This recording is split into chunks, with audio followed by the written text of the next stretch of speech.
నమస్తే, welcome to our channel. నేను సిరి. 2014-19 సమయంలో పెట్టుబడిదారుల సమావేశం జరిగినప్పుడు 3 రోజుల సమయంలో 25 లక్షల రూపాయల స్నాక్స్ తిన్నారని చెప్పేసి లోకేష్ గారి మీద అయితే సాక్షిలో తప్పుడు కథనాలు అయితే ప్రచురించారు. దానిపైన జగన్మోహన్ రెడ్డి గారి హయాంలో అయితే లోకేష్ గారు కోర్టుకి ఎక్కడం జరిగింది. సో ఇప్పుడు మరి అది తప్పుడు ప్రకటన అని తెలిసి కూడా అలా చేయడంతో కోర్టుకి ఎక్కారు కదా. సో ఇప్పుడు మరి సాక్షి ఎవరైతే చైర్మన్ ఉన్నారో భారతి గారు సారీ చెప్తారా, లేకపోతే ఇంకేం చేస్తారు? సో ఈ అంశాన్ని మనకి వివరించడానికి మనతో పాటు ఉన్నారు ప్రముఖ రాజకీయ విశ్లేషకులు రాజేష్ అప్పసాని గారు. నమస్కారం సార్. సార్, ఇప్పుడు చూస్తుంటే లోకేష్ గారు అయితే ఏదైతే గతంలో జరిగిందో తన మీద అభ్యోగాలు ఏవైతే పెట్టారంటే సాక్షి పేపర్లో మనకు తెలుసు అందరి గురించి ఎలాంటివి వాళ్ళు స్టేట్మెంట్స్ పాస్ చేస్తారు, ప్రచురిస్తారనేది తెలుసు. అయితే లోకేష్ గారు అయితే మరి కోర్టుకి ఎక్కారు. కోర్టులో అయితే ఏంటంటే తప్పుడు ప్రచారాలు అనేది చెప్పేసి అయితే మరి వచ్చింది. మరి ఇప్పుడు మరి సాక్షి చైర్మన్ ఎవరైతే ఉన్నారో భారతి గారు మరి సారీ చెప్తారా, లేకపోతే ఏం చేస్తారు? ఇప్పుడు వాస్తవంగా సాక్షిలో రాసిన ప్రతి తప్పుడు కథనానికి,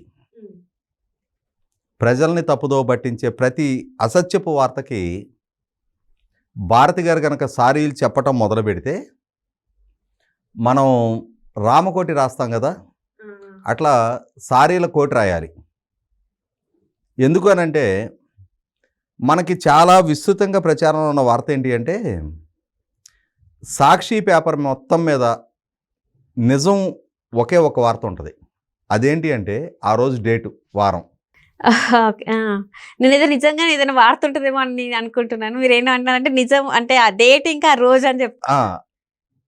ఇప్పుడు ఈరోజు గురువారం కదా, ఈరోజు పేపర్లో గురువారం 29/8/2024 ఈ రెండే నిజాలు ఉండేది అందులో. ఇంకా మిగిలినవి జగన్మోహన్ రెడ్డి గారికి ఇచ్చే ఎలివేషన్ విషయంలో కానీ, జగన్మోహన్ రెడ్డి గారి రాజకీయ ఎజెండాలో అమల్లో భాగంగా ప్రభుత్వం మీద చేసే విమర్శల విషయంలో కానీ అన్నిటికన్నీ అసత్యపు కథనాలు వండి వార్చటంలో ఆరితేరింది సాక్షి పత్రిక. గతంలో విశాఖపట్నంలో చంద్రబాబు నాయుడు గారి ప్రభుత్వ ఆధ్వర్యంలో 3 సంవత్సరాల పాటు పెట్టుబడిదారుల సదస్సులు జరిగినాయి. CII, confederation of Indian industry వారి ఆధ్వర్యంలో సిఐఐ కన్వెన్షన్స్ అంటారు, 3 సంవత్సరాలు జరిగినాయి. వాటిలో భాగంగా నారా లోకేష్ ఆ రోజు Panchayati Raj, rural development and IT మినిస్టర్గా తాను కూడా ఆ పెట్టుబడిదారుల సదస్సులో పాల్గొనడం జరిగింది. ఆ పాల్గొన్న సందర్భంగా ఆ సదస్సు జరిగిన 3 రోజుల్లో నారా లోకేష్ 25 లక్షల రూపాయల స్నాక్స్ తినేశాడు. నారా లోకేష్ ఒక తిండిపోతూ, ఒక అప్రయోజకుడు, ఒక లేజీ ఫెలో అని చెప్పని నారా లోకేష్ స్థాయిని తగ్గించడం కోసం సాక్షిలో కథనాలు రాశారు. అసలు నారా లోకేష్ మీద ఇదొకటేంటి? అగ్రిగోల్డ్ ఆస్తులకిలో భాగమైన హాయ్లాండ్ లోకేష్ కొట్టేశాడు అని చెప్పని సాక్షిలో కథనాలు రాశారు. అసలు జగన్మోహన్ రెడ్డి గారి రాజకీయ ఎజెండాలో భాగంగా ఆనాటి ప్రభుత్వం తీసుకునే ప్రతి నిర్ణయాన్ని వక్రీకరించి కథనాలు రాశారు. ఆనాటి నుంచి ఈనాటి దాకా అదే ఎజెండాని అమలుపరుస్తూ వస్తున్నారు. అంటే సాక్షి మీద పరువు నష్టం దావాలు దాఖలు చేస్తే ప్రత్యేకంగా ఒక 4-5 కోర్టులు వీటిని విచారించడానికే ఏర్పాటు చేయాల్సి వస్తుంది. అన్ని అసత్య కథనాలు వండివార్చారు. జగన్మోహన్ రెడ్డి గారే స్వయంగా చంద్రబాబు నాయుడు గారి ప్రభుత్వం 37 మంది సీఎల్ని డిఎస్పీలుగా ప్రమోట్ చేసింది. అందులో 33 కమ్మ సామాజిక వర్గీయులే అని చెప్పని ప్రచారం చేశాడు. స్వయంగా ఆయన నోటితో ఆయనే చెప్పాడు.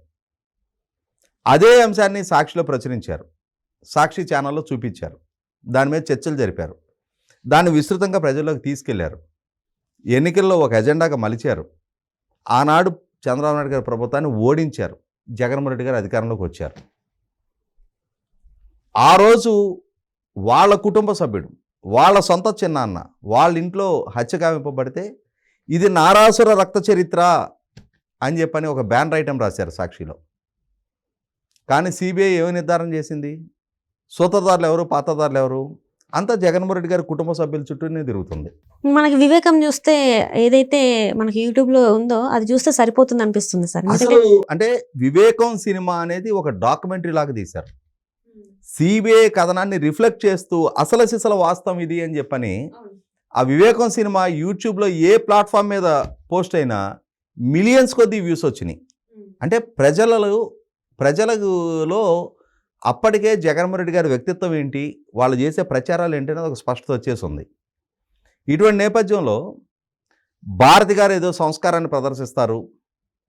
ఇప్పుడు లోకేష్ గారు నమోదు చేస్తున్న పరువు నష్టం దావా కేసులో వాళ్ళ తప్పును రియలైజ్ అయ్యి క్షమాపణ కోరతారు అని అంటే, నేను ఇందాకే చెప్పినట్టుగా క్షమాపణలు కోరే అంతటి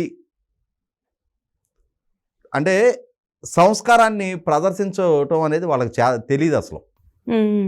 ఇష్టారీతిన నిందలు మోపేయి, ఆ నిందలు మోపే ప్రాసెస్లో తమకు తాము ఎలివేషన్ ఇచ్చుకో, మేము నీతి నిజాయితీలు కట్టుబడ్డాళ్ళం, మేము నిజాన్ని నిర్ధారణ చేసుకున్నాకే ప్రచురిస్తాం. ఈ మధ్య ఒక ఇంటర్వ్యూలో ఆమె చెప్తున్నారు, విన్నా నేను, 1-2 సార్లు నిజాన్ని నిర్ధారణ చేసుకున్నాక ప్రచురిస్తారంట. మరి మన జగన్మోహన్ రెడ్డి గారు చంద్రబాబు నాయుడు గారి ప్రభుత్వం బాధ్యతలు చేపట్టినాక 36 మంది వైసీపీ కార్యకర్తలు హత్యలకు గురయ్యారు. 35 మంది ప్రభుత్వ వేధింపులు తాళలేక ఆత్మహత్యలు చేసుకున్నారు. 300 హత్యాయత్నాలు జరిగినాయి. 560 ప్రైవేట్ ఆస్తులు ధ్వంసం జరిగినాయి. 490 ప్రభుత్వ ఆస్తులు ధ్వంసం జరిగినాయి. 1000కి పైగా దాడులు దౌర్జన్యాలు జరిగినాయి అని చెప్పి ఆయన విమర్శ చేశాడు. అదే అంశాన్ని సాక్షిలో రాశారు.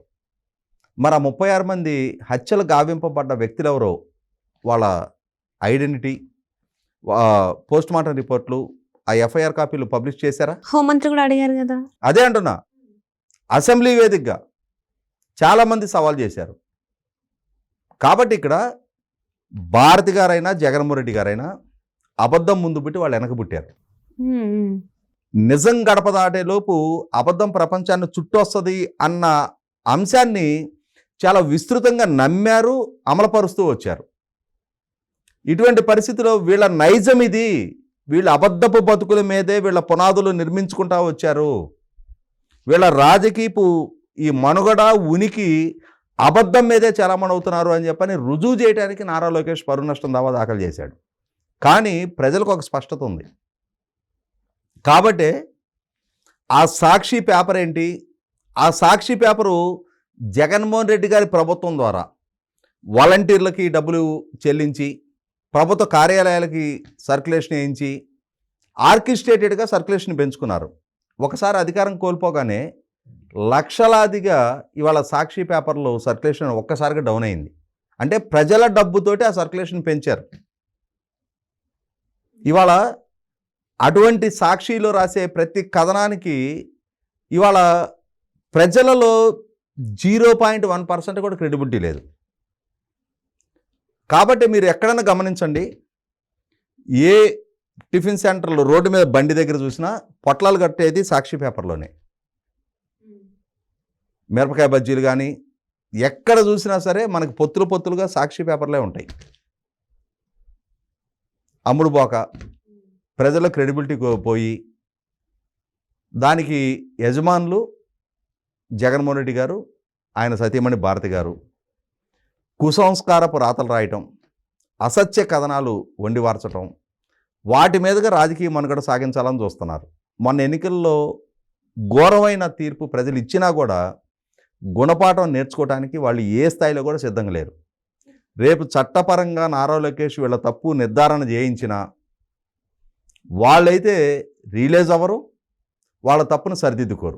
కానీ కోర్టు అయితే ఆధారాలు అయితే అడుగుతుంది కదా సార్. మరి ఈ అభియోగం అయితే చేశారు, ఇది ప్రచురించారు, మీ కథనాలు అయితే మీరు వివరించారు, మరి దీనికి ఆధారాలను అడుగుతున్నారు కదా. మరి వాళ్ళు ఆధారాలు లేవు కదా, మరి ఎలా దీన్ని ఫేస్ చేస్తారు? అంటే ఇక్కడ మనకి ఒక సామెత ఉంది, దున్నపోతు మీద వాన కురిసినట్టు అని చెప్పని.